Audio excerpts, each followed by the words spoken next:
Lawmakers on Capitol Hill are reacting to news President Donald Trump will impose tariffs on Russia if it does not agree to a ceasefire in Ukraine by early September. Many say they welcome the president's words. Capitol Hill correspondent Eric Rosales has that story. Eric?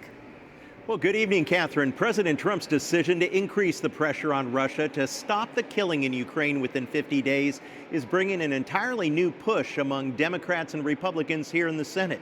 Senators Lindsey Graham and Richard Blumenthal have their own sanctions bill, and they believe a combination of their bill, along with the president's threats on President Putin, will pay dividends.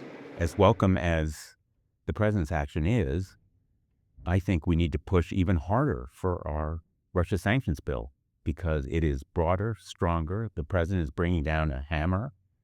We have a sledgehammer. President Trump has concluded that his efforts to get Putin to the table have to change, and the combination of weapons flowing to Ukraine and tariffs against those who prop up Putin's war machine, I think is a winning combination. Right now, their bill has 85 Senate co-sponsors. It would authorize the president to impose secondary tariffs of at least 500% on imported goods from countries that use Russian oil and other supplies. It would hit China, Brazil, and India hard. We all know who Putin is. Putin does want peace. From my standpoint, I think Trump's being very generous.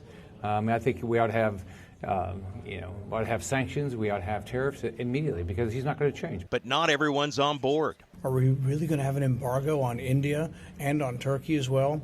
Half of the EU buys oil and gas from Russia. Many of them can't immediately shift. So it's a really, really terrible bill. Senator Josh Hawley says the president is very angry with Putin. He thinks he's not serious about getting a peace deal. The president said, we've got to make him serious about it. So I think he's pretty focused on it. Democrats hope the Senate will take up a sanctions bill shortly.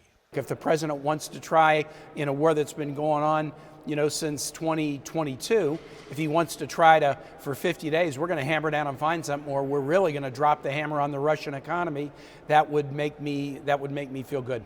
Whatever caused, Donald Trump to realize that he was essentially being played the fool by Vladimir Putin, I'm glad he finally seems to have woken up. Let's see. It's always one day at a time. And I've learned just a short time ago from my sources that Senate Majority Leader John Thun is pumping the brakes on expectations of bringing the bill to the floor for a vote. Right now, he says that he is letting the president make all the moves when dealing with Russia. Catherine? Eric, before you go, Transportation Secretary Sean Duffy was testifying before Congress today. Any highlights of that hearing? Oh, it was a great hearing. I got to tell you, there were lots of highlights, one of which is Secretary Duffy told members of the Transportation and Infrastructure Committee today that it's going to take about $31.5 billion, that's billions with a B, to build a new air traffic control system for the country. He added time is of the essence, and as we've been reporting, air traffic control systems across the country are in desperate need of an overhaul. Some are still running on Windows 95 computers with floppy disks.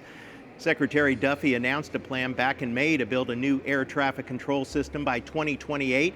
Under President Trump recently passed his big, beautiful bill. Well, $12.5 billion was allocated as a down payment to get that started.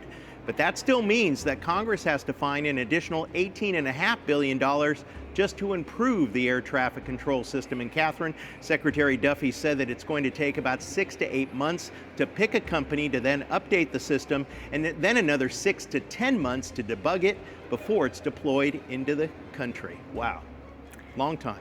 Absolutely, Eric. Thank you so much.